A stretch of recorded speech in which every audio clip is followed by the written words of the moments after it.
نحمده ونصلی علی رسولہ الکریم اما بعد فاعوذ باللہ من الشیطان الرجیم بسم اللہ الرحمن الرحیم یا ایہا الذین آمنوا کتب علیکم الصیام کما کتب علی الذین من قبلکم لعلکم تتقون ایاما معدودات فمن کان منکم مریضا او علی سفر فعدۃ من ایام اخر وعلى الذين يطيقونه فدية طعام مسكين فمن تطوع خيرا فهو خير له وأن تصوموا خير لكم إن كنتم تعلمون صدق الله العظيم رب اشرح لي صدري ويسر لي أمري واحلل عقدة من لساني يفقهوا قولي آمین یا رب العالمین۔ آج کا سبق ذرا ایک اعتبار سے آسان ہے کہ روزوں کے متعلق ہے، اور قرآن حکیم میں باقی عبادات کا معاملہ تو یہ ہے کہ ان کے احکامات ذرا جا بجا آئے، لیکن یہ روزوں کا معاملہ ایسا ہے کہ اس کے احکامات سارے ایک جگہ آ گئے۔ احکامات سے مراد یہ ہے کہ اس کی حکمتیں، اس کی فرضیت اور جو ضروری چیزیں ہیں وہ ساری کی ساری فضیلت یہیں آ گئی، ایک ہی جگہ پر آ گئی۔ ہو سکتا ہے اللہ تعالیٰ کے ہاں ہو کہ یہ سال میں کوئی ایک مرتبہ رکھنے پڑتے ہیں تو ایک جگہ ان کے احکامات سارے آ گئے۔ تو گویا ایک رکوع آدمی ذرا سوچ سمجھ کر یہ پڑھ لے تو روزوں کے متعلق جتنی ضروری چیزیں ہیں وہ ساری اس کے علم میں آ جائیں گی۔ باقی کہیں روزوں کا ذکر اگر آیا بھی ہے تو وہ کفارے کے ضمن میں آیا ہے، یوں احکامات کے اس طرح اس کے اپنی روزے کی فضیلت یا حکم کے ضمن میں نہیں آیا، بلکہ کفارے کے ضمن میں آیا ہے۔ کہ کوئی قسم کھا لی ہے یا کوئی اور معاملہ ہو گیا ہے، ظہار والا ہو گیا ہے یا کوئی قتل والا ہو گیا ہے، تو وہ روزے کتنے رکھے کفارے کے طور پر، وہ حکم آیا قسم توڑنے میں۔ یا ایھا الذین آمنوا کتب علیکم الصیام کما کتب علی الذین من قبلکم لعلکم تتقون۔ اچھا، یہ جو پہلی دو آیات ہیں ان کے متعلق سمجھ لیں کہ یہ روزوں کے رمضان کے روزوں کے متعلق نہیں ہے، اور یہ بات نہ سمجھنے کی وجہ سے بہت ساری کنفیوژن پیدا ہوتی ہے، اور بالکل ابتدائی یعنی جو مفسرین تھے انہوں نے تو اس چیز کو نمایاں کیا، علیحدہ کیا، لیکن بعد والوں نے جتنے بھی تھے انہوں نے اس چیز کو کوئی سیگریگیٹ نہیں کیا کہ یہ روزوں کے متعلق ہے اور یہ عام احکامات ہیں۔ معلوم ایسے ہوتا ہے کہ عربوں کے ہاں روزے کی عبادت کا سرے سے کوئی تصور ہی نہیں تھا۔ وہ جیسے ان کے یہاں ایک نماز کا تصور چلے جیسا تیسا بھی تھا، کوئی حج کا تصور بھی تھا، لیکن روزے کا کوئی تصور نہیں تھا۔ اور اس سے معلوم یہ ہوتا ہے کہ یہ روزے کی عبادت ساری سابقہ شریعتوں میں رہی ہے، اس ایک آیت سے یہ بھی معلوم ہوتا ہے۔ تو ان کو ابتدائی طور پر مانوس کرنے کے لیے تدریجاً جو ہے وہ معاملہ چلا ہے، اور نبی اکرم صلی اللہ علیہ وسلم جب مدینہ گئے ہیں تو رمضان کے روزوں سے پہلے یہ 3 روزے ایام بیز کے، یعنی چاند کی 13ویں، 14ویں اور 15ویں، انہیں ایام بیز کہا جاتا ہے، یعنی بڑے روشن دن جو ہے، اور عاشوراء کا روزہ یہ فرض تھا۔ بلکہ حضرت عبداللہ ابن عباس کے دو جو مشہور شاگرد ہیں، حضرت عطا اور حضرت قتادہ، حضرت عطا کی رائے یہ ہے کہ یہ یعنی 3 روزوں کی فرضیت کے متعلقہ ہے، یعنی ایام بیز کی، اور حضرت قتادہ کی رائے یہ ہے کہ نہیں، یہ اس میں عاشوراء کا روزہ بھی ہے۔ بہرحال ان ساری چیزوں کو اگر دیکھیں تو معلوم ایسے ہوتا ہے کہ پہلے عاشوراء کا روزہ ہوا ہے۔ یہ اب میں ساری بات کو کنکلوڈ کر رہا ہوں ایک اعتبار سے، یہ آئی نہیں ہے کہیں یہ بات اس طرح سے کہ لگتا ہے ایسا کہ نبی اکرم صلی اللہ علیہ وسلم جب مدینہ گئے ہیں تو جیسے آپ نے دیکھا کہ یہودی جو ہے وہ بیت المقدس کی طرف منہ کر کے نماز پڑھ رہے ہیں، وہاں تو آپ نے بھی 16-17 مہینے بیت المقدس کی طرف منہ کر کے نماز پڑھی۔ اسی طرح گئے تو معلوم ہوا کہ یہودی روزہ رکھتے ہیں، عاشوراء کا روزہ، تو فرمایا یہ کیوں رکھتے ہو روزہ؟ تو انہوں نے کہا کہ اس دن حضرت موسیٰ علیہ السلام نے ہمیں نجات دلوائی تھی، یعنی آل فرعون جو تھے وہ غرق ہوئے تھے اور بنی اسرائیل کو آزادی ملی تھی اس کے ظلم و ستم سے، فرعون سے، تو ہم شکرانے کے طور پر حضرت موسیٰ علیہ السلام اور ان کی قوم یہ روزہ رکھتی تھی۔ تو اس پر حضور صلی اللہ علیہ وسلم نے کہا کہ ہم اس کے زیادہ حقدار ہیں کہ موسیٰ علیہ السلام کے، یعنی کہ ہم بھی یہ روزہ رکھیں۔ بلکہ بعد میں ہوا کہ ہم 2 رکھ لیتے ہیں، آگے کا ملا کر یا پیچھے کا بالکل مماثلت نہ ہو جائے، تو عاشورہ کے روزہ جو ہے یہ فرض قرار دیا۔ حضور نے مسلمانوں کو کہا کہ تم پر بھی لازم ہے کہ یہ عاشورہ کا روزہ رکھو۔ اور پھر اس کے بعد معلوم ہوتا ہے کہ کچھ دن بعد آپ نے یہ حکم بھی جاری کر دیا کہ ایام 20 کے بھی 3 روزے رکھو، یعنی ہر مہینے کی 13ویں 14ویں اور 15ویں کو بھی روزہ رکھو۔ تو یہ ابتدائی حکم تھا کہ جو فرض قرار دے دیا گیا روزوں کا۔ اس میں قرآن میں نہیں ہے بھی اور نہیں بھی کہہ سکتے، ٹھیک ہے کہ نہیں؟ ہے کیسے اور نہیں کیسے وہ میں وضاحت کر دیتا ہوں۔ جیسے دیکھیں کہ حضور صلی اللہ علیہ وسلم گئے ہیں جب مدینہ، تو قرآن میں تو کہیں حکم نہیں آیا کہ آپ جو ہے وہ ادھر منہ کر کے نماز پڑھیں، قرآن میں کہیں حکم نہیں ہے، لیکن آپ صلی اللہ علیہ وسلم نے 16-17 مہینے ادھر منہ کر کے نماز پڑھی۔ یہ 17 مہینے بعد پتہ چل رہا ہے کہ یہ اللہ کے حکم سے تھا، لیکن اللہ کا حکم کہیں نہیں آیا۔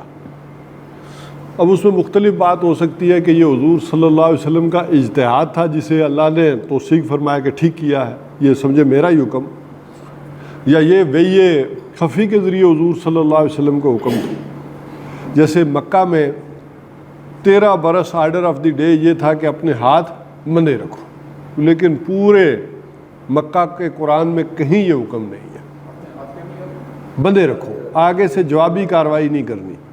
کفو ایدیکم، یعنی وہ باندھنے سے فزیکل مراد نہیں ہے کہ یعنی 13 سال ہاتھ ہی بندھے، بلکہ وہ جو الفاظ تو یہی آئیں گے، کفو ایدیکم۔ لیکن وہ مدینہ میں جا کر کہا کہ تمہیں معلوم نہیں کہ وہ لوگ کہ جنہیں ہم نے حکم دیا تھا کہ اپنے ہاتھوں کو بندھے رکھو، تو اس سے معلوم ہوتا ہے قرآن میں تو نہیں تھا، لیکن نبی اکرم صلی اللہ علیہ وسلم نے جو حکم دیا تھا یہ اللہ تعالیٰ کے حکم سے یہ تھا۔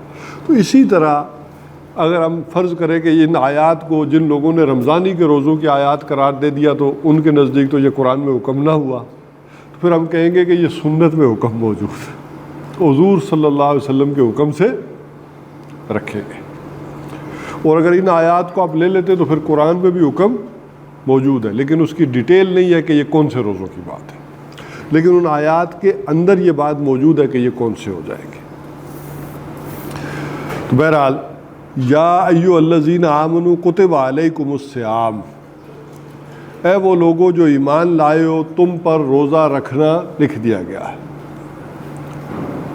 یہ سیام اور صوم یہ گویا کہ 2 جمع ہے، سیام بھی جمع، یہ اس کا مطلب روزے نہیں ہے بلکہ مصدر ہے روزہ، کہ تم پر روزہ رکھنا جو ہے وہ لکھ دیا گیا، مطلب فرض کر دیا گیا۔ یہ بھی ہم 12 اس چیز کی وضاحت کر چکے ہیں کہ کتبہ یکتب کے معنی ہوتے ہیں لکھ دینا، اور لکھنے سے مراد وہی ہے کہ وہ چیز گویا کہ لکھ دی گئی ہے، فرض کر دی گئی ہے، واجب کر دی گئی ہے، لازم کر دی گئی ہے، اس کے تینوں معنی ہوتے ہیں۔ یہ کما کتب علی الذین من قبلکم، جیسا کہ یہ لکھ دیے گئے تھے، فرض کر دیے گئے تھے، من قبلکم تم سے، علی الذین ان لوگوں پر، من قبلکم جو تم سے پہلے گزرے۔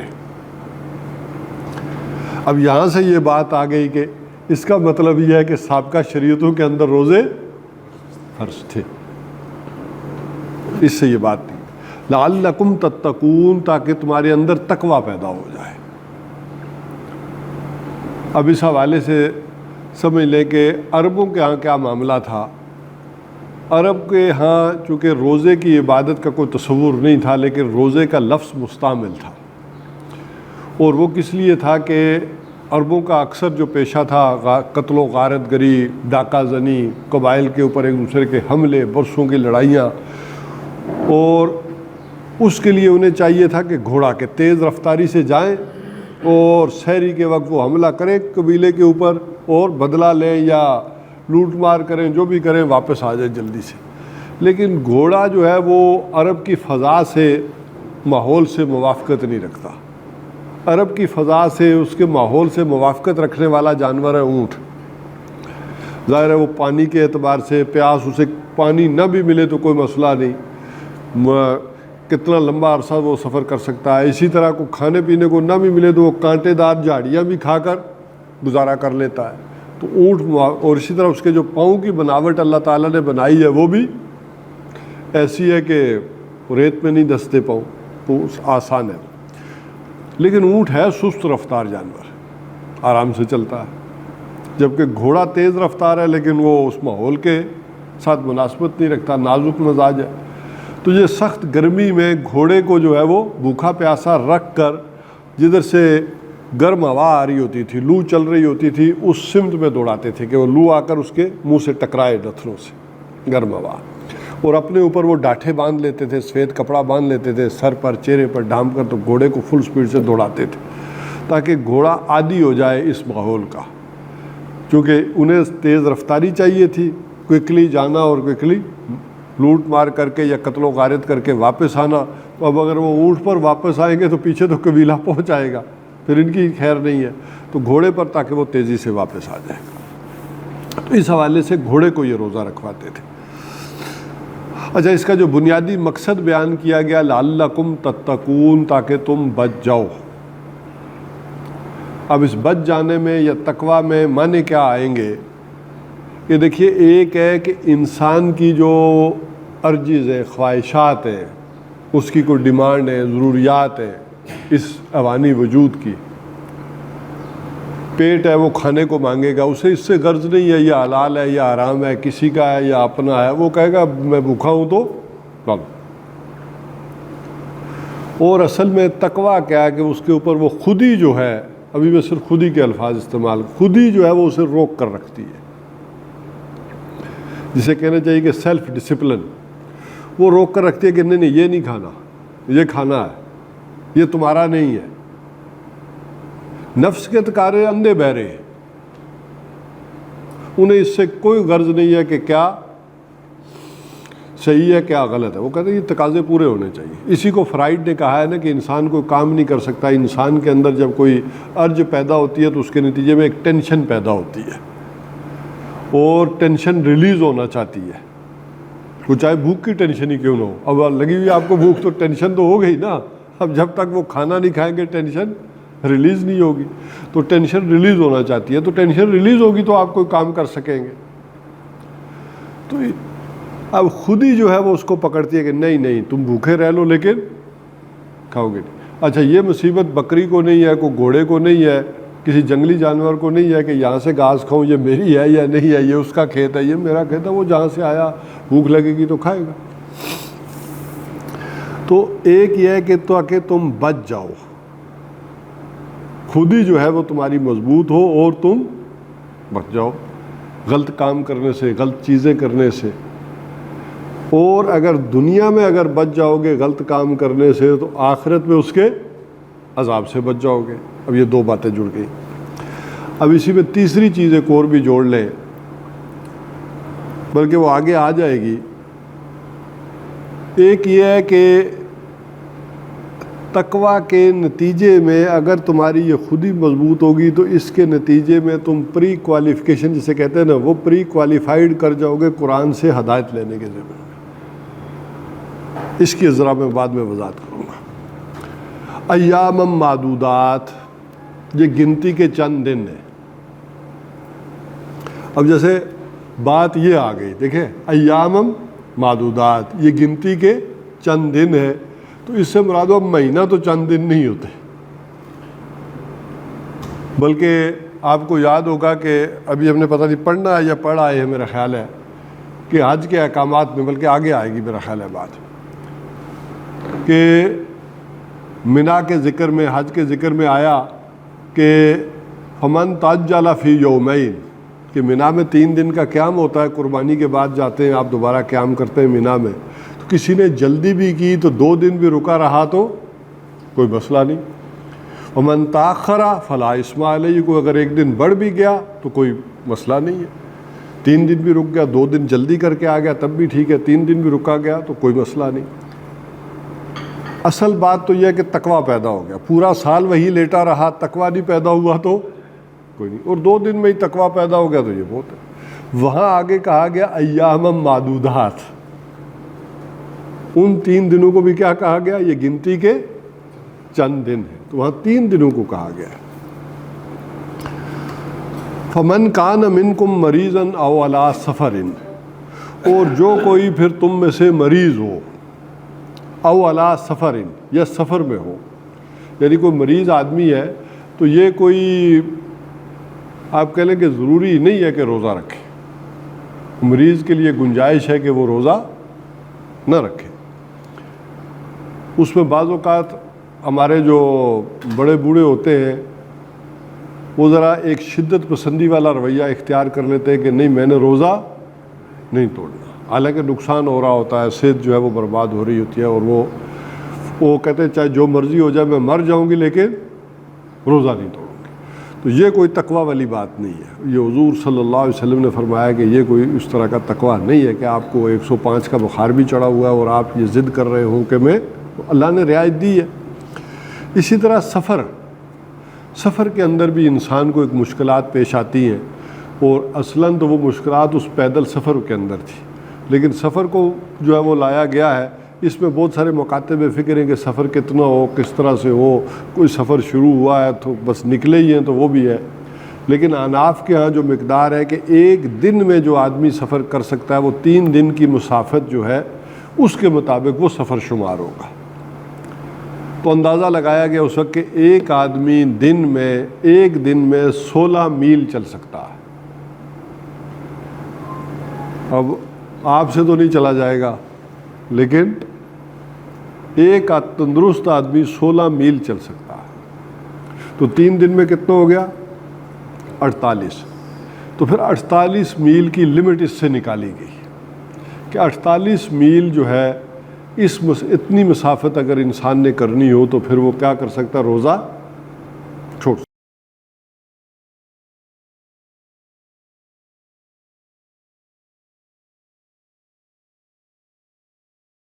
تو من ایام اخر، تو کیا کرو؟ فعدۃ من ایام اخر، تو وہ گنتی پوری کر لے بعد میں، یعنی بعد کے دنوں میں کیا کرے؟ گنتی پوری کر لے، وہ 3 دن نہ روزے رکھے اور بعد میں گنتی پوری کر لے۔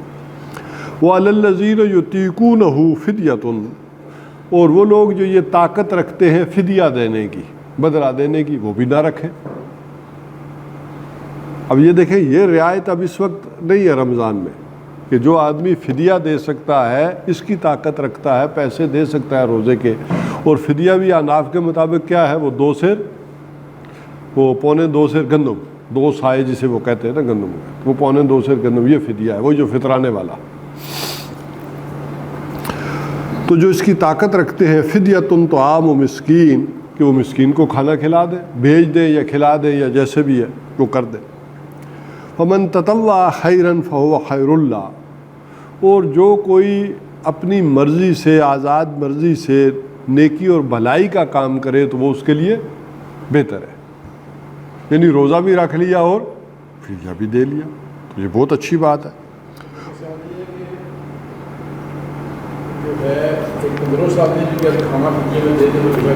بے شک روزہ نہ رکھے، ٹھیک ہے، یہ ابھی تک یہ ہے، ابھی آگے ہم نے نہیں پڑھا، ٹھیک ہے، ہاں نہیں ویسے بھی نہیں، یہ ابھی تندرست کی بات ہو رہی ہے، میں نے اسی لیے کہا کہ ابھی بس اتنا پڑھے کہ لا تقربوا الصلاۃ، ٹھیک ہے، لا تک نماز کے قریب بھی ماتے جاؤ، ہاں ابھی اگلی عبارت نہیں پڑھی ہم نے۔ تو یہ اصل میں اس وجہ سے کہہ رہا تھا کہ یہ وہ تندرست آدمی بھی ان 3 روزوں کا حکم یہ تھا کہ وہ اگر فدیہ دے سکتا ہے تو نہ رکھے، تو یہ ان روزوں کا، وہ عاشوراء کا اور ایام بیس کے روزوں کا حکم تھا۔ اور کوئی آزاد مرضی سے دونوں کام کر لے، فدیہ بھی دے لے اور روزہ بھی رکھ لے، اور کوئی خیر کا، بھلائی کا، نیکی کا کام کرے تو یہ اس کے لیے بہتر ہے۔ وَأَن تَصُومُوا خَيْرٌ لَكُمْ، اور اگر تم روزے ہی رکھو تو یہ تمہارے لیے بہتر ہے۔ ان کنتم تعلمون، اگر تم جانتے ہو، سمجھدار ہو تو روزے رکھو تو یہ بہتر بات ہے۔ اب یہاں تک یہ بات جو ہے وہ ختم کر دی گئی۔ اب لگتا ایسے ہے کہ کچھ عرصے بعد پھر یہ 30 دن کے روزے فرض ہوئے، اور 30 دن کے روزوں کی فرضیت پھر رمضان کے ساتھ جوڑی گئی، یعنی یہ نہیں تھا کہ 30 دن کے روزے آپ کبھی بھی رکھ لیں، کسی بھی مہینے رکھ لیں، بلکہ رمضان کے ساتھ۔ شہر رمضان الذی انزل فیہ القرآن، تو رمضان کا مہینہ وہ ہے کہ جس میں قرآن اتارا گیا. تو رمضان کو کیوں رکھے گئے کہ اس میں قرآن اتارا گیا. اب اس حوالے سے سمجھ لیں کہ قرآن کا اترنا دو مرتبہ یا دو طریقوں سے ہے. ایک ہے کہ پورے قرآن حکیم رمضان میں اتر کر دنیاوی آسمان پر آ گیا, لوح محفوظ سے اتر آیا. اور ایک یہ کہ وہاں سے پھر 23 برس کی مدت میں تھوڑا تھوڑا کر کے حالات و واقعات کے مطابق زمین پر نازل ہوا. تو یہ نزول دو آئیں گے.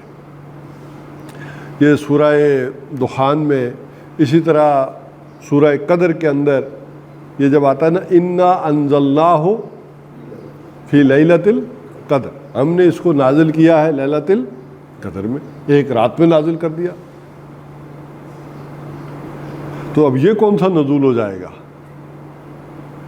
اب عربی کے سیغوں کو تھوڑا سا اگر سمجھیں گے تو باب افعال سے جب یہ بات آئے گی نا, انزل ینزل انزالا, باب یعنی افعال سے جب بات آئے گی تو انزال میں آ جائے گا کہ یکبارگی کسی چیز کو کر دینا. اور جب باب تفعیل آتا ہے تو پھر تھوڑی تھوڑی چیز کر کے اتارنا ہوتا ہے. نزل ینزل تنزیلا, یہ ہوتا ہے تھوڑا تھوڑا کر کے اتارنا. اسی لیے تعلیم بھی کیا کہتے ہیں, تھوڑی تھوڑی کر کے دیتے ہیں. اعلام یکبارگی کسی کو تعلیم دے دینا. اور تعلیم کیا ہے, پہلے الف با تا سا آپ نے پڑھائی 1 2 سکھایا, اور پھر جا کر وہ جملے بننے سیکھے, ہجے ہوئے, اور پھر ذرا رفتہ رفتہ آدمی سیکھتا. اسی سے بلکہ قتل کیا ہو جائے گا, یا اقتال یکبارگی قتل کر دینا, اور تقتیل کیا ہو جائے گا, ٹکڑے ٹکڑے کر دینا. تو یہ فرق آتا ہے. تو ذکر یذکر و تذکیر, تھوڑا تھوڑا کر کے یاد دہانی کر دینا. اور اذکار ہو جاتا ہے یکبارگی سارا کچھ یاد کرا دینا, ایک ہی دفعہ یاد کرا دینا سارا کچھ. تو یہ فرق ہو. تو قرآن حکیم میں جہاں انزال کا صیغہ آئے گا وہاں ترجمہ ہم کریں گے کہ قرآن حکیم کا وہاں سے نازل ہونا, لوح محفوظ سے یکبارگی سارے کا نازل. اور جہاں قرآن حکیم میں تنزیل کا صیغہ آئے گا وہاں اس کا مطلب ہوگا کہ یہ دنیاوی آسمان سے زمین کے اوپر نازل ہونے کا ذکر ہو رہا ہے. تو یہاں معاملہ آ گیا شہر رمضان الذی انزل فیہ القرآن, کہ رمضان کا وہ مہینہ ہے کہ جس میں ہم نے قرآن اتارا, اور قرآن اتارا گیا ہے لیلۃ القدر کے اندر. تو لیلۃ القدر کس میں ہے؟ رمضان میں ہے. اس ایک رات میں قرآن حکیم کو جو ہے وہ نازل کیا گیا, اور وہ رات ہے رمضان کے اندر. اچھا, اس میں ذرا ایک بات اب سمجھ لیں کہ قرآن کے ساتھ بھی روزے کو بڑا گہرے انداز میں جوڑا گیا ہے. ایک عبادت جو ہے وہ روزے کی قرآن میں آ گئی, لیکن اس کے ساتھ دوسری جو عبادت ہے وہ قرآن حکیم میں نہیں آئی, وہ تراویح کی, وہ رات کو کھڑے ہونے کی. عملاً تو شاید نبی اکرم صلی اللہ علیہ وسلم نے 3 دن ہی پڑھائی, لیکن اس کے متعلق احادیث بہت زیادہ ہے. اس کے رات کو کھڑے ہونے میں, رات کو قرآن حکیم کے پڑھنے میں, وہ بہت بے شمار احادیث آ جائیں گی. من صام رمضان ایمانا و احتسابا غفر له ما تقدم ذنبه. اور اسی طرح من قام رمضان ایمانا و احتسابا غفر له ما تقدم من ذنبه. بالکل برابر. جو کوئی جس کسی نے یعنی رمضان کے روزے رکھے سوچ سمجھ کر, شعوری حالت میں, کیا احتسابی حالت میں, اس کے تقاضے پورے کرتے ہوئے سوچ سمجھ کر کہ میں روزے سے ہوں, اس کے تقاضے, تو ما تقدم من ذنبه, جتنے اس کے گناہ ہو گئے تھے وہ معاف کر دیے, جو آگے کو چلے گئے تھے. اور جو کھڑا رہا رمضان کی راتوں کو, من قام رمضان ایمانا و احتسابا غفر له ما تقدم من ذنبه, تو اس کے بھی گناہ معاف کر دیے گئے. ہاں البتہ ایک کو فرض قرار دے دیا گیا اور ایک کو فرض نہیں قرار دیا گیا, آزاد برزی پر چھوڑا. اب آ جائیے کہ قرآن حکیم کو جہاں جو بات اگلی کہی گئی ہے وہ کیا ہے, انزل فیہ القرآن ھدی للناس وبینات من الھدی والفرقان, کہ یہ قرآن کیا ہے, ھدی للناس, کل نوع انسانی کے لیے ہدایت ہے. اور وبینات من الھدی والفرقان, اور اس میں بینات ہے ہدایت کے بھی اور فرقان کے بھی. اب بینات کیا ہوتا ہے؟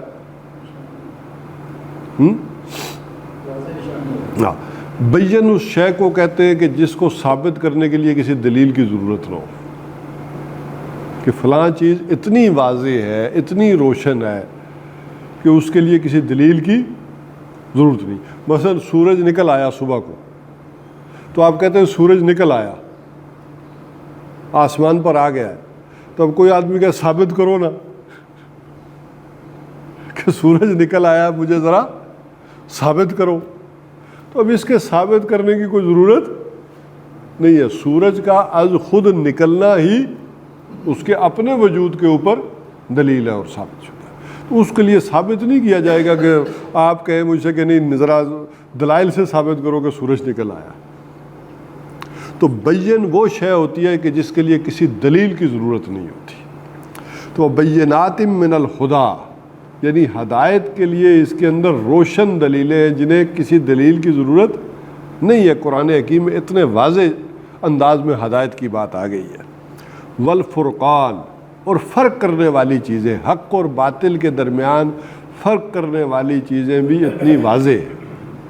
بلکہ اسی میں وہ جو ہماری پچھلی بحث بھی آ جائے گی کہ سود حرام ہے اور تجارت حلال ہے، اس کو اب ثابت کرنے کی ضرورت نہیں ہے۔ جب بینات کی طرف آئیں گے تو پھر اس کو ثابت کرنے کی ضرورت، اتنی واضح چیز ہے اللہ نے کہہ دی۔ اس کو اب شیطان الجھا دے، دجال الجھا دے، گرد ڈال دے، وہ دوسری بات ہے، لیکن بڑی بین اور واضح شے آ جائے گی۔ ربا، ربا حرام۔ تو بہرحال لیکن پھر شروع میں آ جائیں، ہدی للناس، یہ کیا ہے؟ قرآن کل نوع انسانی کے لیے ہدایت ہے۔ تو نوع انسانی ساری تو نہیں اس سے فائدہ اٹھا رہے، ہدایت تو نہیں لے رہی۔ اب اتنی بڑی بات ہے لیکن نوع انسانی اس سے استفادہ نہیں کر رہی، تو پھر کیا کہا اللہ تعالیٰ نے کہ اس سے ہدایت اگرچہ پوٹینشلی بالقوہ یہ کل نوع انسانی کے لیے ہدایت ہے، لیکن اس سے ہدایت کون لے سکتا ہے، اس کی کیا کوالیفیکیشن ہوگی؟ کہ اس نے کہیں سے سند لی ہوگی، کسی مدرسے سے پڑھا ہوگا یا کسی یونیورسٹی سے پڑھا ہوگا، یعنی اس کی کوالیفیکیشن کیا ہونی چاہیے کہ جو اس سے ہدایت لے گا؟ اس کے لیے قرآن حکیم میں بالکل شروع میں کہہ دیا گیا ہدی للمتقین، جن کے اندر تقوی ہے وہ کوالیفائی کریں گے ان سے ہدایت لینے، پڑھا ہوا چاہے وہ کتنا ہی بڑا کیوں نہ ہو۔ میں نے آپ کو بتایا تھا کہ وہ جیسے کس طرح فیضی نے جو تفسیر لکھی ہے قرآن حکیم کی، بے نقط تفسیر عربی کے اندر، وہ جو ہے نا سوات الالہام، ہاں نام بھی یاد آ گیا، سوات الالہام، عربی کے اندر اس نے، جسے علامہ اقبال نے کہا ہے کہ قارون ہے لغت آئے حجازی کا،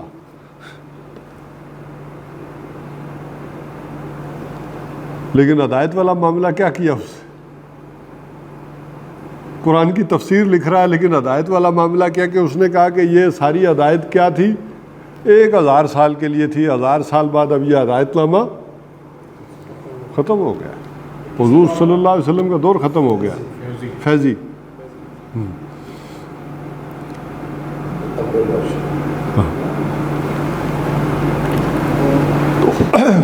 بڑا اللہ تعالیٰ نے، اچھا دیکھیں نا، انعام بھی بڑے دیے ہوئے تھے۔ حافظہ اس بلا کا حافظہ تھا ابو الفضل کا، بڑے بھائی کا، کہ اس کے سامنے کوئی ایک دفعہ چیز گزر جائے صحیح اسے یاد ہو جاتی تھی۔ کوئی آدمی صرف ایک دفعہ کوئی چیز پڑھ دے، تحریر ایک دفعہ اس کے سامنے سے گزر جائے، اسے زبانی یاد ہوتی تھی۔ اور فیضی کے بارے میں کہتے ہیں کہ 2 دفعہ اگر اس کو یاد ہو جائے تو، مطلب کوئی آدمی 2 دفعہ بات کرے تو لفظ و لفظ وہ رپیٹ کر لیتا تھا۔ بلکہ اکبر کی وہ آپ بات کر رہے ہیں تو اس کے دربار میں ایک شاعر نے شعر پڑھا، وہ غزل کہی بڑی لمبی چوڑی، تو اب وہ ان بن تھی۔ وہ آپ کو معلوم ہے نا ابو الفضل اور فیضی کی ذرا باقی علماء سے اور ان اہل علم سے ایک ذرا ان بن تھی، اسی وجہ سے انہوں نے یہ سارا کیا تھا، ضد میں آ کر یہ سارا کھیل رچایا تھا۔ تو بادشاہ نے کہا کیا خیال ہے تمہارا اس نے جو یہ اتنی لمبی غزل پڑھی ہے؟ بادشاہ نے جھوٹا ہے، یہ میری غزل چرا کے لے آئے اور پڑھ رہا ہے آپ کے سامنے۔ تو بادشاہ نے کہا کیسے؟ لے میں سنا دیتا ہوں آپ کو، یہ تو یاد کر کے آیا ہے نا، مجھے تو پہلے سے یاد ہے۔ تو اس نے ساری بادشاہ کو غزل سنا دی۔ تو بادشاہ نے کہا اس میں تو تمہارا کوئی گواہ بھی ہے؟ بھلے یہ چھوٹا بھائی ہے میرا فیضی، اچھا وہ کوئی چیز 2 دفعہ سن لیتا تھا اسے یاد ہو جاتی تھی، ایک دفعہ اس شاعر نے پڑھی، ایک دفعہ بھائی نے پڑھی، اس نے فر سنا دی، یہ بھائی جانی کی غزل ہے۔ تو شاعر کو دربار میں جوتے پڑے، ٹھیک ہے، اور ہمیشہ کے لیے بے دخل۔ تو وہ ایسے نکلواتے تھے سب کو، یعنی دربار سے کسی عالم کو، شاعر کو، کسی مفکر کو نکلوانا ان کے لیے بایات کا کھیل۔ اس کے آگے بھی ایک اسٹوری ہے چھوٹی سی۔ سیکنڈ ٹائم وہ لکھ کے لایا غزل، تو اس نے آدھی پڑھی، تو بیٹھ گیا، اس نے پھر کہا میں نے کہا آدھی بھی سنا، وہ اس کو دیا۔ ٹھیک ہے، نہیں یہ تو اتنے واقعات ہیں کہ پھر وہ لمبی بات ہو جائے گی۔ وہ تو دیکھیں نا، اس نے جب چیف جسٹس مقرر کیا کہ اس نے فیصلہ دیا، بات تو وہاں سے بگڑنی شروع ہوئی نا۔ یہ جو بنارس میں ہوا یہ واقعہ تھا جہاں سے پلٹے ہیں حالات زیادہ۔ بنارس میں لوگ، مسلمانوں نے چندہ جمع کیا ایک مسجد کے لیے، تو یہ انگریزوں سے پہلے مسلمانوں اور ہندوؤں میں کوئی اس طرح تفریق نہیں ہوتی تھی، کوئی اس طرح کا معاملہ آپس میں دشمنی والا نہیں تھا۔ تو انہوں نے چندہ جمع کیا مسجد کے لیے، تو ایک معتبر قابل اعتماد ہندو کے پاس رکھوا دیے۔ اس کی نیت میں گڑبڑ ہو گئی، اس نے نہیں دیے، اور جب تو میں ہوئی تو اس نے نبی اکرم صلی اللہ علیہ وسلم کی شان میں گستاخی کر دی۔ اب جب یہ بات ہوئی ہے تو یہ مقدمہ لایا گیا ہے پھر اکبر کے پاس۔ اچھا، اس نے جس تڑی اور بدماشی میں کیا تھا یہ سارا کچھ، وہ اجودہ بائی کا رشتہ دار تھا، اکبر کی جو چیتی بیوی تھی نا، مان سنگھ کی بہن۔ اب مان سنگھ کون تھا اس وقت؟ چیف آف آرمی سٹاف، فوجوں کا سپہ سالار وہ تھا۔ تو اس کی جو بہن تھی یہ اکبر کے گھر تھی، اجودہ بائی، تو اس کا وہ رشتہ دار تھا۔ اب وہ اکبر کے اوپر دباؤ آپ سمجھ سکتے ہیں گھر سے کتنا پڑا، چیف آف آرمی سٹاف کا بھی پڑا اور ادھر سے بیگم کا بھی پڑا کہ کیا کرنا ہے۔ تو اس نے قاضی القضاء جو بھی چیف جسٹس تھا اس نے کہا کہ جی ہاں حضور کیا فیصلہ کرنا ہے؟ تو اس نے کہا مجھ سے کیا پوچھتے ہو، فیصلہ میں نے تھوڑا ہی کرنا ہوتا ہے، جو شریعت کہتی ہے وہ کر دو۔ تو اس نے کہا جی شریعت کہتی ہے کہ اس کی گردن اڑا دی جائے، اڑا دی گئی۔ اب ابو الفضل اور فیضی آئے اور انہوں نے کہا اکبر کو کہ اس نے غلط اڑوائی ہے، چیف جسٹس نے گردن۔ ہاں، فقہ حنفی میں گنجائش موجود ہے کہ غیر مسلم کرے تو اس کے لیے اور ہے، اور مسلمان کرے تو اس کے لیے اور ہے۔ یہ دیکھیں کوٹیشن اور یہ دیکھیں چیزیں۔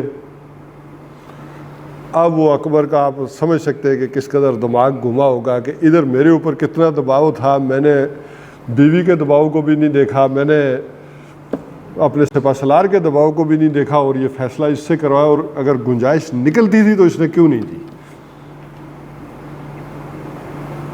اب جب غصہ ہوا تو اب فیضی نے کہا کہ سر آپ کیوں ان لوگوں کی باتوں میں آتے ہیں، ان جاہل لوگوں کی باتوں میں؟ اصل میں تو یہ اختیار آپ کا ہے۔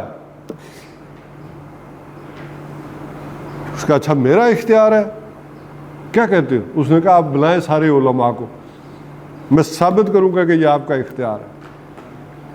اب اس نے جب سب کو بلا لیا تو اس نے کہا کہ یہ فیصلے کا اختیار اسلامی قانون میں خلیفۃ المسلمین کو ہے کہ نہیں ہے؟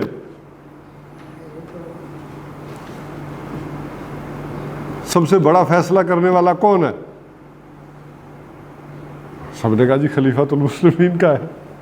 تو اس نے وہ سارے حقوق آپ سمجھ سکتے ہیں کہ جو حضرت ابوبکر صدیق کو حاصل تھے وہ سارے علماء سے اکبر کو دلوائے کہ ان سے کچھ نہیں پوچھنا، آپ ہے با اختیار۔ اور پھر جب وہ بااختیار بن گیا تو انہوں نے کہا ہم آپ کو بتاتے ہیں آپ اس سے بھی زیادہ بااختیار ہیں، ہاں آپ ساری شریعت کو ہی پرے لگا سکتے۔ اب انہوں نے اسے قرآن و سنت سے دلائل دے کر پھر اس طرح سے شروع کی۔ یہ خاص کر یہ جو اس کی ہے نا فتح پور سیگری میں معین الدین چشتی علیہ رحمہ کے مزار کے اوپر اس نے ایک بڑا ہال بنوایا تھا۔ ہال بنوا کے وہ عبادت خانہ کے نام سے اکبر نے ہال بنوایا، اور اس میں یہ مسئلہ اٹھاتا تھا، ابو الفضل اور فیضی سے تیاری کرواتے تھے، یہ مسئلہ اٹھاتا تھا اور سارے علماء آتے تھے، اور پھر وہ اس مسئلے میں اتنا اختلاف ہوتا تھا، اتنی اختلافی آراء آتی تھی، وہ کیا کریں؟ تو اس نے کہا یہ اتنی ساری اختلافی رائے ان سب کی، تو اب اس میں فیصلہ کس نے کرنا ہے؟ آپ نے کرنا ہے، انہوں نے نہیں کرنا۔ نہیں آپ یہ رہے ہمارا بھی ایسا ہی رہا ہے ٹھیک ہے نا، علماء کا بھی رہا اور ہمارا بھی یہی رہا، تو ہم نے کچھ سیکھا ہوتا تو وہ کرتے۔ تو اصل میں ہوا کیا تھا، وہ دیکھیں کہ ہوتا یہ ہے کہ وہ جو پکتال نے بھی لکھا ہے کہ ایک وقت آتا ہے کہ قانون زیادہ اہم ہو جاتا ہے، یہ ماخذ جو ہے یہ اتنے اہم نہیں رہتے، قانون اور فتاویٰ ایک وقت آتا ہے اہم ہو جاتے ہیں۔ تو جب قانون اور فتاویٰ اہم ہو گئے، آپ نے مولوی صاحب سے قرآن تو نہیں نہ سیکھنا نہ پڑھنا ہے، آپ نے ان سے کیا پوچھنا ہے؟ نماز کیسے پڑھوں؟ نماز کے پوچھنے ہیں مسائل، روزے کے پوچھنے ہیں، طلاق کے پوچھنے ہیں، فتوے پوچھنے ہیں، نکاح کے پوچھنے ہیں۔ تو مولوی وہ یاد کرے گا نا جو ڈیمانڈ ہے۔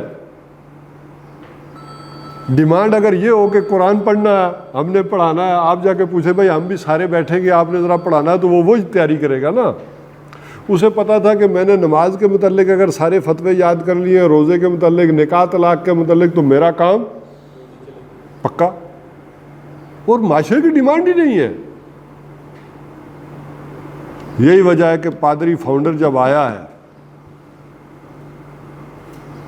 تو اس نے دہلی کی جامع مسجد کی سیڑھیوں میں کھڑے ہو کر پھر اعلان کیا ہے، کوئی ہے عالم جو میرے مقابلے میں آئے؟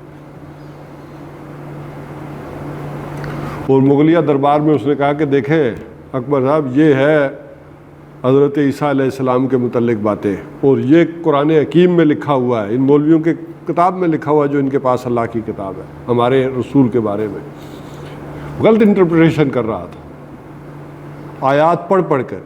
تو اکبر نے سب مولویوں کو بلایا کہ آؤ تم جو جتنے بڑے بڑے ہو، تو ان سب نے کہا یہ قرآن میں ہے ہی نہیں، یہ آیت نہیں ہے۔ تو اس نے قرآن کھول کھول کر پھر پڑھا کہ یہ دیکھو یہ آیت لکھی، اب کبھی غور کیا ہی نہیں تھا، ہاں آیت ہے۔ حال یہ تھا کہ اس وقت کے جو چوٹی کے علماء تھے وہ بھی قرآن، اس سے یہ شیخ اکرام نے جو پی ایچ ڈی کیا نا، اس کی جو 3 کتابیں ہیں، وہ آب کوثر اور رود کوثر اور یہ حوض کوثر، یہ جو ہے اس میں اس نے جو یہ لکھا ہے یہ سارا واقعہ لکھا ہے، اور اس میں کہا کہ پھر اس نے دہلی کی جامع مسجد کی سیڑھیوں میں کھڑے ہو، کوئی ہے تمہارے میں سے کوئی جو میرا مقابلہ کر سکے؟ کوئی نہیں اٹھ سکتا۔ ہاں پھر یہ ہوا کہ ایک ہے رحمت اللہ کیرانوی، مولانا رحمت اللہ کیرانوی جو تھے پھر وہ آئے ہیں تیاری کر کے، اور بعد کے دستاویزات سے شیخ اکرام نے لکھا ہے کہ ان کو بھی کیوں ہوا کہ ان کے کچھ رشتہ دار انگلینڈ میں رہتے تھے، تو انہوں نے پھر وہاں سے انہیں وہ ساری چیزیں انجیل کی اور یہ تورات کی اور یہ ساری کوٹیشنز اور کتابوں میں کی چیزیں بھیجی اور جوابات بھیجے پرانے لوگوں کے، تو وہ تیاری کر کے آئے، تو وہ بھاگا ہے پھر یہاں سے فاؤنڈر، اور اس سے آپ اندازہ لگا لیں وہ بھاگا اور سیدھا گیا سلطنت عثمانیہ میں، اس نے جا کر وہاں وقتہ ڈال دیا، اور پوری خلافت اسلامیہ کے اندر وہاں بھی کوئی آدمی اس کے مقابلے میں نہیں ٹھہر سکا، یہاں تک کہ پھر خلیفہ کو بتایا گیا کہ یہ جو مصیبت ہے اس سے کون میری جان چھڑائے گا، یعنی اتنی بڑی خلافت اور کون میری جان چھڑائے گا۔ تو انہوں نے کہا کہ جی یہ ہندوستان گیا تھا، کوئی گیا ہوگا آج پہ جب ملاقات ہوئی ہوگی، تو کسی نے پھر بتایا اسے کہ ہندوستان میں ایک مولوی ہے رحمت اللہ کیرانوی، تو وہ اس کو جواب دے سکتا ہے۔ اس نے پھر یہاں مغلیہ سلطنت کو خط لکھا کہ برائے کرم اس مولوی کو بھیجیں، ترکی میں ہم بڑی مصیبت میں۔ تو پھر رحمت اللہ کرانوی جب وہاں گئے تو وہ اسے پتہ چلا کہ یہ آ گئے ہیں، تو پھر وہ وہاں سے بھاگ گیا۔ تو قرآن کے حوالے سے جو آپ بات کر رہے ہیں وہ یہ ہے اصل بات ہے کہ نہیں کوئی توجہ تھی، نہیں تو جدھر رخ کیا فیضی نے، ابو الفضل نے، وہ رخ دیتے چلے گئے۔ بہرحال ہم بات دور چلی گئی ہے کہ قرآن حکیم سے استفادہ، یہ بات ابو الفضل اور فیضی کی وہاں سے آئی تھی کہ اس کے لیے تقوی ضروری ہے، ہدی للمتقین۔ تو اگر وہ تقوی اندر نہیں ہے، وہ خوف خدا نہیں ہے، وہ ڈر نہیں ہے اللہ کے احکامات توڑنے کا، تو پھر آدمی ہیج پیچ کر ہی لیتا ہے۔ تو ہے یہ کل نوع انسانی کے لیے ہدایت۔ اب یہ سارے پس منظر کو ذہن میں رکھ کر پھر اگلی بات سمجھے سوچے جو آپ کر رہے تھے کہ اس کے لیے پھر کیا ہے، بڑے بینات ہیں۔ یہ بینات کا اطلاق دونوں پر ہوگا، ہدایت پر بھی ہوگا اور فرقان پر بھی ہوگا، یعنی وہ بینات من الہدی والفرقان، اور اس میں بڑی واضح روشن نشانیاں ہیں ہدایت کی بھی اور فرق کرنے والی، کفر اور شرک کے درمیان، اور کفر اور اسلام کے درمیان، شرک اور ایمان کے درمیان، یہ ساری فرق کرنے والی چیزیں اس کے اندر ہیں۔ فمن شاہد منکم الشہر فلیصم، تو جو کوئی پھر پائے اس کو، شاہد منکم یعنی جو کوئی حاضر ہو تم میں سے، جو کوئی یعنی اس مہینے کو پائے تو کیا کرے، فلیصم، تو اسے چاہیے کہ وہ پھر لازماً روزہ رکھے۔ اب وہ رعایت ختم ہو گئی، سمجھے کہ نہیں؟ اب جب رمضان کی باری آئی تو اب یہ لازم کر دیا گیا کہ جو اس مہینے کو پائے وہ اس کے لازماً روزے رکھے۔ وہ ثم یطیقونہ فدیۃ طعام مسکین کی رعایت ختم ہو گئی۔ البتہ اس کو رپیٹ کیا گیا، ومن کان مریضا او علی سفر فعدۃ من ایام اخر، دو چیزیں برقرار رکھی، سفر والی بھی اور مرض والی بھی، بیماری والی بھی۔ تیسری رعایت ختم کر دی، فلیصم کر دیا گیا، لازمی روزہ رکھے۔ اب اس سے بھی ایک بات معلوم ہوتی ہے کہ یہ اگلی آیت میں ریپیٹیشن کیوں آئی ہے۔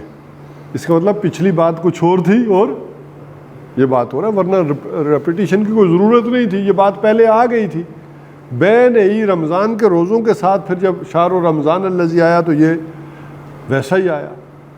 تو یہی بات تو ابھی ہم پڑھ چکے تھے کہ فمن کان منکم مریضا او علی سفر، تو یہی بات بالکل اگلی آیت میں پھر دوبارہ کیوں آ رہی ہے کہ ومن کان مریضا او علی سفر، تو وہ گویا کہ حکم تھا ان روزوں کا، اور یہ حکم ہے رمضان کے روزوں کا۔ یرید اللہ بکم الیسر ولا یرید بکم العسر، اللہ یہ چاہتا ہے کہ تمہارے لیے آسانی پیدا کرے، اور وہ یہ نہیں چاہتا کہ تمہارے لیے کوئی تنگی ہو، تکلیف ہو۔ اب یہاں مین پرنسپل بیان کر دیا گیا۔ بڑے بڑے علماء نے اس طرح ڈفرینشیٹ نہیں کیا، تفاصیل کو نہیں کیا۔ میں نے کہا کہ شروع کی تفاسیر میں امام راضی نے تو اسی بات سے تفسیر شروع کی ہے ان آیات کی، اب نہیں ہے۔ اس میں اصل میں مولانا انور شاہ کاشمیری علیہ رحمہ نے اس کو کیا ہے، انہوں نے ہندوستان میں پہلی دفعہ انہوں نے اس کو تقسیم میں کیا ہے، اور پھر ہمیں تو بنا بنائی کھیر مل گئی ڈاکٹر اسرار صاحب سے، ٹھیک ہے، تو ہم نے ان سے سمجھ لیا، ورنہ ذہن الجھتا تھا یہاں آ کر کہ اگر یہ ثم یطیقونہ ہے تو پھر کیوں یہ ایسے ہی سب نے روزے فرض کیے ہوئے کہ لازمی رکھنا ہی ہے، فدیہ دے دیں گے۔ ڈاکٹر صاحب نے بھی اپنی تفصیل میں اس طرح نے کیا انہوں نے نہ کیا ہوتا تو مجھ جیسے کو کیا پتہ چل رہا تھا، ٹھیک ہے کہ نہیں؟ تو انہوں نے کیا ہے تو ہمیں بھی اس فرق کا ایک اندازہ ہے۔ تو ومن کان مریضا او علی سفر فعدۃ من ایام اخر یرید اللہ بکم الیسر ولا یرید بکم العسر، تو اللہ یہ چاہتا ہے کہ تمہارے لیے آسانی پیدا کرے، تنگی نہ پیدا کرے۔ تو اب یہاں وہ جنرل پرنسپل بھی لکھ دیا۔ شریعت کا مدعا یہ ہے کہ جو لوگ ہوتے ہیں، عوام الناس ہوتے ہیں، ان کے لیے آسانی پیدا کی جائے، اگر کوئی نکل سکتی ہے آسانی تو نکل جائے۔ اچھا، اسی اصول کو اپناتے ہوئے پھر کچھ لوگوں نے وہ جو ساری جواز نکالے، یہ جو ہیلا سازی اور سود کو حلال کرنے کے لیے اس جنرل پرنسپل کو لے کر پھر کچھ نکالے، لیکن وہ ہوتا ہے کہ کہیں اگر انگلی رکھنے کی جگہ وہاں محل نہیں کھڑا کرتے. وہ آسانی اس حلال کے اندر اندر تھی, چیزوں کے اندر اندر تھی. وہ یہ نہیں تھا کہ وہ اس کو بھی جائز کراتے تھے. وہ بلکہ ایک ہوتی ہے نا, ایک مشکل پیدا کر دی جاتی ہے لوگوں کے لیے. وہ کہتے ہیں کہ یہیں ایک بادشاہ کا تذکرہ آتا ہے کہ وہ شکار پہ نکلنے لگا تو اس نے اپنے جو بڑا عالم تھا اس کو کہا کہ تم بہت بوڑھے ہو گئے ہو اور یہ میرا بیٹا ہے, اور میں چاہوں گا کہ میں جا رہا ہوں تو واپسی پر میں آؤں نا تو یہ عالم ہونا چاہیے, اور اگر تم نے کوئی چیز اس سے چھپائی اور ساری نہ سکھائی تو تمہاری گردن اس وقت زمانے میں یہی ہوتا تو اڑا دی جائے گی. اور وہ بیچارہ بڑا پریشان ہوا کہ اتنی مختصر مدت میں اسے کیسے پڑھاؤں گا, سکھاؤں گا. بہرحال وہ سکھایا پڑھایا اس نے جو بھی تھا. بادشاہ جب واپس آیا تو اس نے ہاں جی بالکل تیار ہے, ٹھیک ہے, حوالے کیا, آپ اس سے پوچھ لیں جو کچھ بھی ہے. تو وہ پھر کھسک گیا کہ میں نکل جاتا ہوں کسی طرح باہر اور بھاگ جاتا ہوں تاکہ کوئی جان بچ سکے. تو بادشاہ آیا ہوا تھا تو اس زمانے میں واش روم وغیرہ تو نہیں تھے, تو اس نے کہا ذرا میں تم سے سوال پوچھتا ہوں. بیٹے سے کہا میں ذرا رفع حاجت سے فارغ ہو جاؤں, پیشاب کر لوں. تو پہلے اسے ابا جان رک جائیے. کیا اس نے کہا آپ ادھر داتا دربار کی طرف منہ کر کے کرنے لگے, گستاخی اور بے ادبی کرنے لگے. اچھا اس نے دوسری طرف کر لیا تو اس نے کہا ادھر فلانے بہت بڑے ولی اللہ کی قبر ہے. اب وہ بادشاہ بڑا حیران ہوا. اس نے جو ہے نا منہ پھر دوسری طرف اس نے کہا استغفر اللہ, آپ بیت المقدس کی طرف منہ کریں گے. اس نے کہا استغفر اللہ, ادھر تو منہ کرے جو تو اس کو تو واجب القتل ہے, خانہ کعبہ کی طرف جو منہ کرے.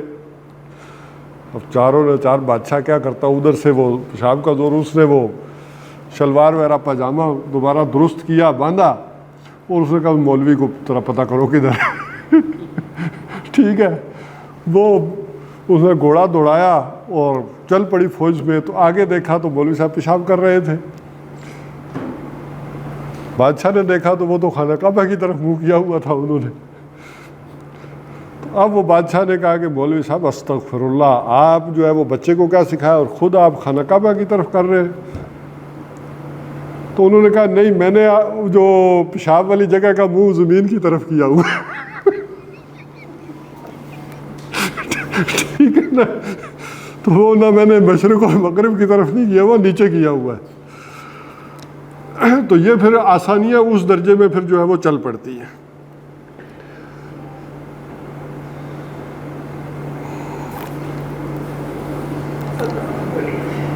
وَلِتُكْمِلُوا الْعِدَّةَ, تو تم کیا کرو, گنتی کو پورا کر لیا کرو. وَلِتُكَبِّرُوا اللَّهَ عَلَى مَا هَدَاكُمْ, اور یہ کہ تاکہ تم اللہ کی بڑائی کرو جیسا کہ اس نے تمہیں ہدایت دی ہے. ایک بڑائی تو یہ ہو جاتی ہے کہ وہ جو ہم تکبیرات کہتے ہیں رمضان کے بعد عید پڑھنے جاتے ہیں, وہ بیان ہوتی ہے, یا بڑی عید کی طرف جب آپ جاتے ہیں آتے ہیں وہ ہو جاتی ہے.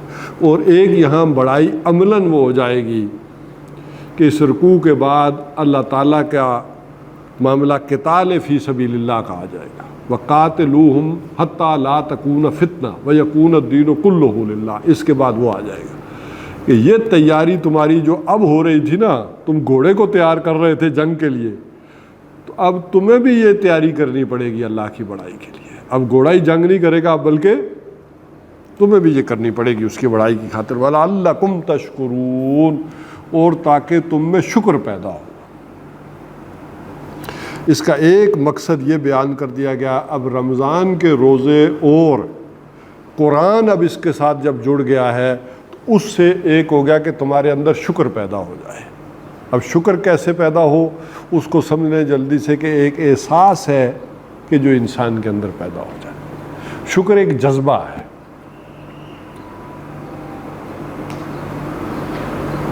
اس کو یوں بھی سمجھ لیں کہ پہلے تقویٰ کو اس کے ساتھ جوڑ لیں.